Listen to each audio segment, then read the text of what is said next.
सुभद्रा कुमारी चौहान जी की कहानी ग्रामीणा। पंडित रामधन तिवारी को परमात्मा ने बहुत धन संपत्ति दी थी, किंतु संतान के बिना उनका घर सूना था।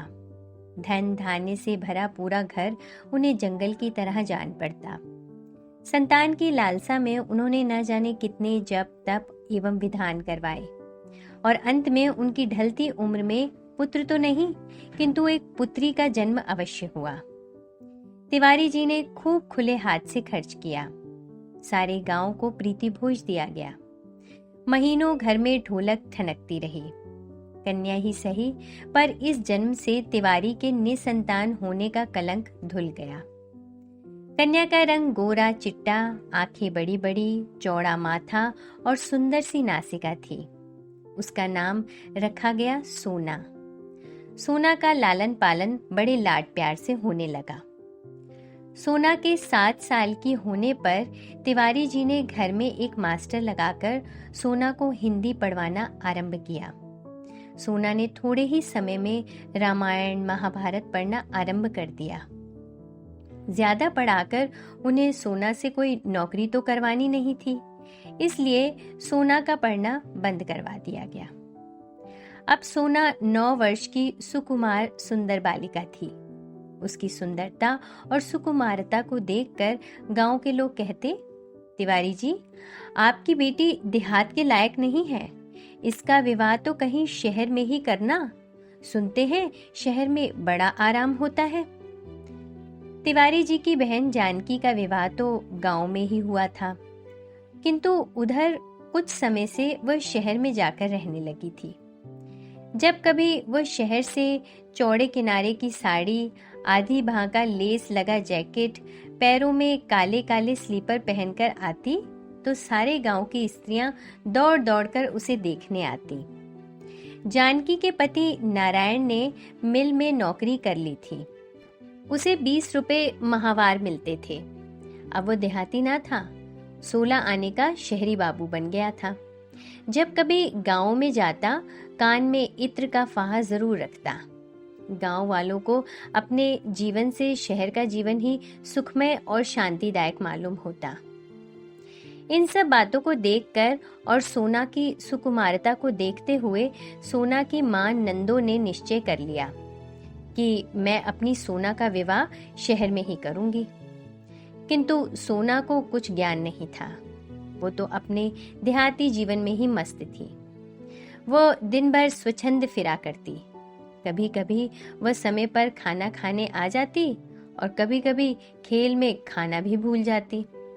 सुंदर चीजें इकट्ठी करने और उन्हें देखने का उसे व्यसन सा था। गांव में उसे अपने जोड़ की कोई लड़की ना मिलती, इसलिए किसी लड़की से उसका अधिक मेलजोल ना था। नंदो को सोना की स्वच्छंद प्रियता पसंद ना थी, किंतु वह सोना को दबा भी ना सकती थी। जब कभी वह सोना को इसके लिए कुछ कहती तो तिवारी जी उसे आड़े हाथों लेते। कहते, लड़की है, पराए घर तो उसे जाना ही पड़ेगा, क्यों उसके पीछे पड़ी रहती हो? जितने दिन है खेल लेने दो, तुम्हारे घर जन्म भर थोड़ी ही बनी रहेगी। लाचार नंदो चुप रह जाती। सोना ने 13वें साल में पैर रखा, किंतु तिवारी जी का ध्यान इस तरफ था ही नहीं। एक दिन नंदो ने उन्हें छेड़ा, सोना के विवाह की कुछ फिक्र है? तिवारी जी चौंक उठे, बोले, सोना का विवाह? अभी वो है ही के साल की। किंतु ये कितने दिन चल सकता था? लड़की का विवाह तो करना ही पड़ता है। उधर सोना अभी भी निरी बालिका ही थी। वह राजा रानी का खेल खेलती। अब उसके अंग प्रत्यंग में धीरे धीरे यौवन का प्रवेश हो रहा था, किंतु सोना को इसका ज्ञान नहीं था। सोना का विवाह तय हो गया। वर की आयु 22 साल की थी। वह सुंदर, स्वस्थ और चरित्रवान युवक थे। वह एक प्रेस में नौकरी करते थे। 75 रुपए माहवार तनख्वाह पाते थे। घर में एक बूढ़ी माँ को छोड़कर और कोई ना था। बिहार के रहने वाले थे। कुछ ही दिनों से यूपी में आए थे। पर्दे के बड़े ही पक्षपाती और पुरानी रूढ़ियों के कायल थे। नाम था विश्वमोहन। जब तिवारी जी ने विश्वमोहन एवं उनके घर को देखा तो उनकी खुशी का ठिकाना ही ना रहा। विश्वमोहन बाबू पूरे साहब ही दिखते थे। उनके घर के सभी खिड़की दरवाजों पर चिकें पड़ी हुई थीं। जमीन पर एक दरी बिछी हुई थी जिसके बीच में एक गोल मेज थी। मेज के चारों तरफ कुर्सियां थीं। सुंदर सुंदर प्यालों में मेज पर बैठकर चाय पीने का तिवारी जी के जीवन में ये पहला अनुभव था। चाय पीने के बाद तिवारी जी ने 2 गिन्नियां वरीक्षा में देकर शादी पक्की कर दी। रास्ते में नारायण ने कहा, घर में देखा कितना पर्दा है। इनकी माँ बूढ़ी हो गई है, मगर मजाल है कि कोई परछाई भी देख ले। तिवारी जी खुशी खुशी घर लौटे। घर आकर उन्होंने नंदो के सामने वर के रूप और गुण का बखान किया तो नंदो फूली न समाई। वह जैसा घर और वर अपनी पुत्री के लिए चाहती थी वैसा ही उसे मिल गया। इसके लिए उन्होंने परमात्मा को धन्यवाद दिया और नारायण को मन से आशीर्वाद दिया। सोना ने जब सुना कि उसका विवाह हो रहा है तब वो दौड़कर आई। उसने माँ से पूछा, माँ, विवाह कैसा होता है और क्यों होता है? माँ समझ ही ना सकी कि पुत्री को क्या उत्तर दें, किंतु चतुर जानकी ने बात बना ली। वो बोली, विवाह हो जाने पर अच्छे अच्छे गहने कपड़े मिलते हैं, इसलिए विवाह होता है। सास के घर जाना पड़ता है। सो तो मैं पहले से ही जानती थी बुआ जी कि विवाह होने पर सास के घर जाना पड़ता है। मैं कह देती हूँ कि मैं कहीं नहीं जाऊंगी, विवाह चाहे करो या ना करो। कहती हुई सोना खेलने चली गई। नंदो बोली, जानकी दीदी, तुम लोगों की कृपा से मेरी सोना सुखी रहे। जैसे उसका नाम सोना है वैसे ही उसके जीवन में सोना बरसता रहे। सोना का विवाह हो गया। रामधन तिवारी की लड़की का विवाह गांव के अन्य विवाहों से अलग था। उसमें सभी सामान शहर के लोगों के अनुरूप था। विदा के समय बेटी के रुदन को देखकर माता पिता बेहबल हो उठे। विदा के बाद पुत्री के विछोह के साथ साथ तिवारी जी को आत्मसंतोष भी था कि उनकी पुत्री अच्छे घर में ब्याई गई है, सुख से रहेगी। सोना ससुराल पहुंची।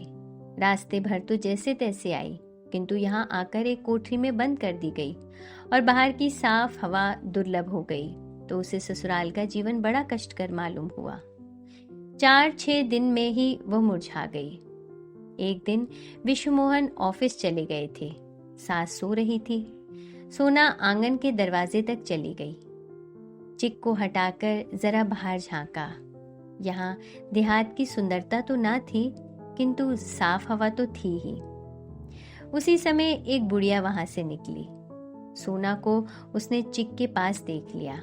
उसने आकर उसकी सास से शिकायत की, बिस्नू की अम्मा, तुम्हारी बहू के लक्षण अच्छे नहीं हैं। सोना को समझ ही न आया कि उसे किस काम के लिए डांट पड़ रही है।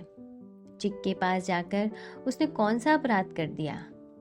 इसी बीच सोना को लेने तिवारी जी आ गए। उसने मन ही मन निश्चय किया कि वह वापस नहीं आएगी। लेकिन शहर वाले बहू को मैके में ज्यादा दिन तक नहीं रहने देते। विश्वमोहन 15 दिन बाद ही सोना को लेने आ गए। वे जब आ रहे थे तो उन्हें सोना रास्ते में ही पेड़ पर चढ़ी मिली। उसके साथ और भी बहुत से लड़के लड़कियां थे। सोना का सिर खुला था। सोना को विश्वमोहन ने देखा, किंतु वह उन्हें न देख पाई। पत्नी के रंग ढंग उन्हें न सुहाए और उन्होंने निश्चय किया कि अब वे अपनी पत्नी को यहाँ न भेजेंगे। सोना फिर ससुराल आई। सास ने गृहस्थी का सारा भार सोना पर डालकर गृहस्थी से छुट्टी ले ली। सोना ने कभी घर का काम ना किया था, अतः उसे बहुत कठिनाई हुई। धीरे धीरे उसे काम का अभ्यास हो गया। घर में रात दिन बंद रहने की आदत ना थी। बाहर जाने के लिए उसका मन व्याकुल रहता। बाहर चनाचूर गरम या अन्य आवाज सुनकर वह व्याकुल हो जाती। अपना ये जीवन उसे कैद खाने के समान लगता। सोना बहुत दिनों तक अपने आप को रोक ना सकी। वह पति एवं सास की आंख बचाकर गृह कार्य के पश्चात कभी खिड़की कभी दरवाजे के पास खड़ी होकर या जैसा मौका मिलता जाकर खड़ी हो जाती। बाहर का दृश्य, हरे भरे पेड़ पत्तियां देखकर उसे कुछ शांति मिलती। मोहल्ले वालों से ये बात सहन ना हुई। कल की आई हुई बड़े घर की बहू सदा खिड़की दरवाजों से लगी रहे। पुराने विचार वाले पर्दे के पक्षपातियों को सोना की हर बात में बुराई नजर आने लगी। इसी बीच किसी काम से सोना की सास को कुछ दिनों के लिए गांव जाना पड़ा। अब पति के ऑफिस जाने के बाद वह स्वच्छंद हिरनी की तरह फिरा करती। कोई रोक टोक करने वाला तो था नहीं। कभी कभी वह चिक से बाहर भी चली जाया करती। आसपास की कई औरतों से उसकी जान पहचान भी हो गई। वे लोग सोना के घर आने जाने लगे। वे लोग जो सोना से घुल मिलकर घंटों बातें किया करते थे, बाहर जाकर उसके विषय में न जाने क्या क्या कहते। धीरे धीरे इन बातों की चर्चा विश्वमोहन के कानों में भी जा पहुंची। उन्होंने गांव से अपनी माँ को बुला भेजा। साथ ही सोना को भी समझा दिया गया कि वह संभल कर रहे। सास के आने पर सोना पर फिर पहरा बैठ गया। सोना का मन जरा सा मौका पाते ही साफ हवा के लिए मचल उठता और वह अपने आप को रोक ना पाती। सख्त पर्दे में रह पाना उसके लिए कठिन हो गया। एक दिन विश्वमोहन को शहर से बाहर किसी काम से जाना पड़ा। सास खाना खाने के बाद लेट गईं।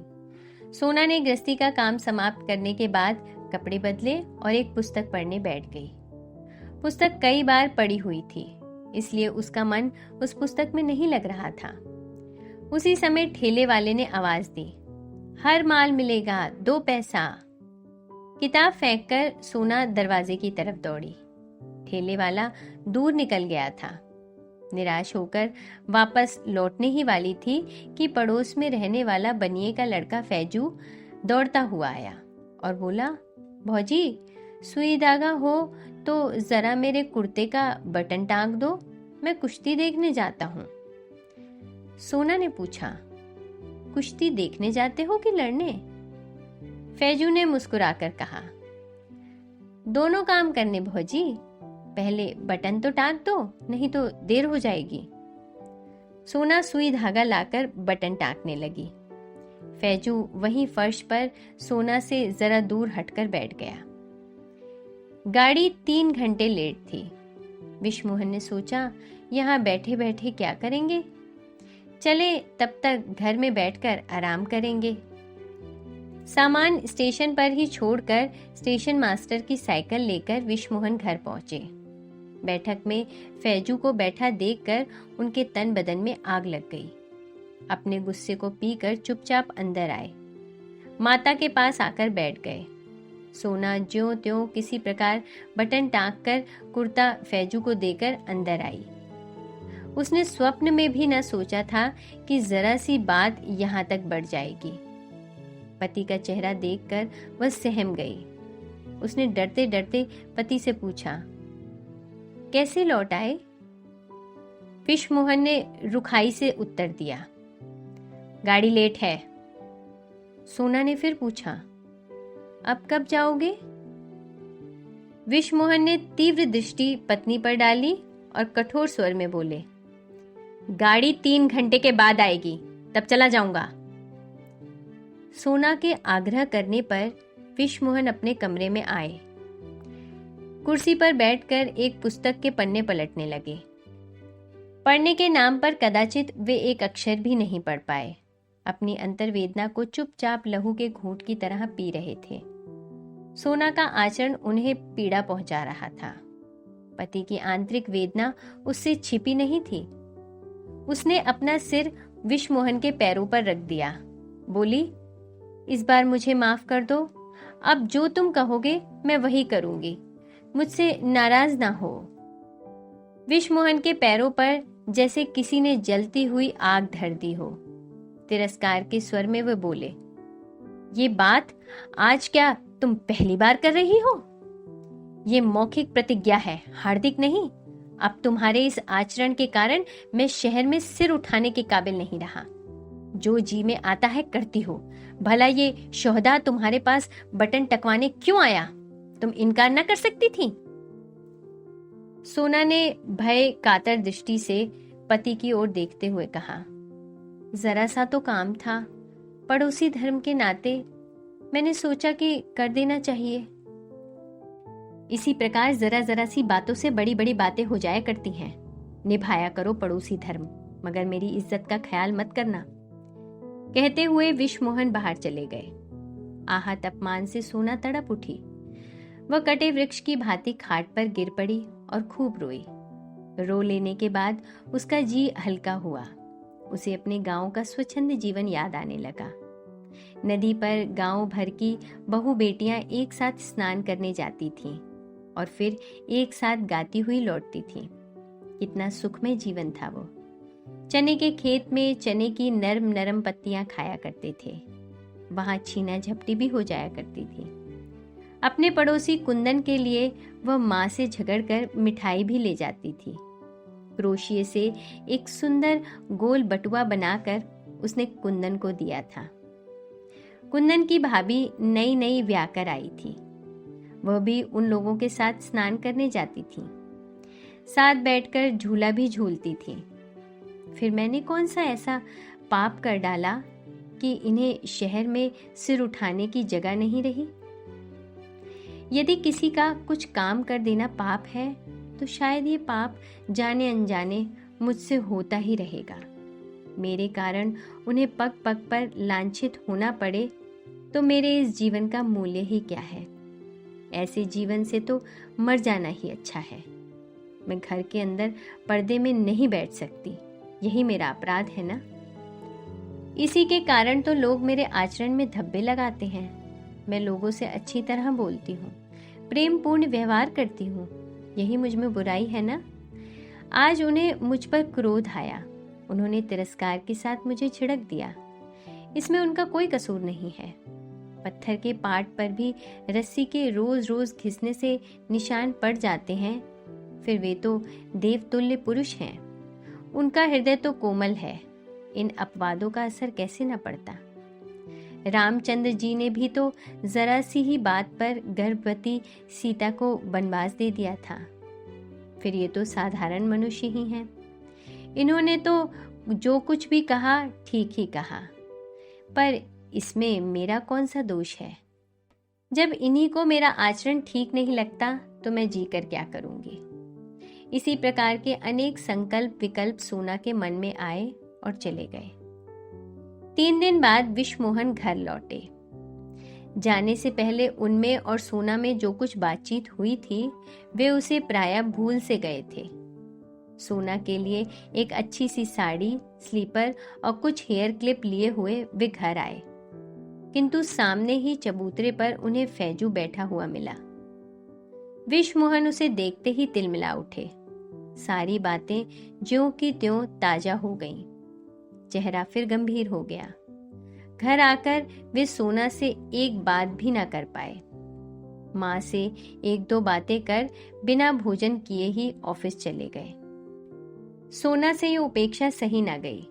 पिछले 3 दिनों से वह खिड़की दरवाजों के पास भी ना गई थी और उसने ये निश्चय कर लिया था कि अब वह कभी खिड़की दरवाजों के पास नहीं जाएगी। विश्वमोहन के व्यवहार ने उसे अधिक खिन्न कर दिया। अपने जीवन को समाप्त करने का उसे और कोई साधन न मिला। आंगन में लगे धतूरे के पेड़ से उसने 2-3 फल तोड़ लिए और उन्हें पीस कर पी गई। कुछ ही क्षण बाद सोना के हाथ पैर अकड़ने लगे। उसकी जबान ऐंठ गई और चेहरा काला पड़ गया। वह देख रही थी किंतु बोल नहीं सकती थी। इसी समय तिवारी जी सोना को विदा करवाने आ पहुंचे। सोना पिता को देखकर बहुत रोई। देखते ही देखते सोना के प्राण पखेरु उड़ गए। सोना सदा के लिए शांति की नींद सो गई। अब पात की विषैली वायु उसे छू भी न सकती थी। घर भर में कोहराम मच गया। शाम 6 बजे विश्वमोहन जी ऑफिस से लौटे। घर में रोने की आवाज सुनकर उनका हृदय किसी अज्ञात आशंका से कांप उठा। घर आकर देखा कि तिवारी जी कन्या की लाश को गोद में लेकर दहाड़े मारकर रो रहे थे। इस बीच तिवारी जी कई बार कन्या को लेने आ चुके थे, किंतु विश्वमोहन ने विदा नहीं किया था। विश्वमोहन व तिवारी में कोई खास बातचीत न हुई। अंतिम संस्कार के बाद जब विश्वमोहन लौटे तो मेज पर उन्हें सोना का पत्र प्राप्त हुआ। मेरे देवता, मैं मर रही हूं। मरने वाला झूठ नहीं बोला करता। आज तो अंतिम बार विश्वास कर लेना, मैं निर्दोष थी। मुझे लगता है या तो ये दुनिया मेरे लायक नहीं या मैं इस दुनिया के लायक नहीं। इस छल कपट से परिपूर्ण संसार में मुझे भेजकर विधाता ने उचित नहीं किया। आप मेरी एक कठिनाई नहीं समझ सके। एक वातावरण से दूसरे वातावरण में पहुंचकर मैं अपने आप को शीघ्र ही अनुकूल नहीं बना पाई। अपने मरने का मुझे कोई अफसोस नहीं है। दुख तो केवल इस बात का है कि मैं आपको सुखी ना कर सकी। अभागिनी सोना। सुभद्रा कुमारी चौहान जी की कहानी ग्रामीणा। कथावाचक निधि सहगल।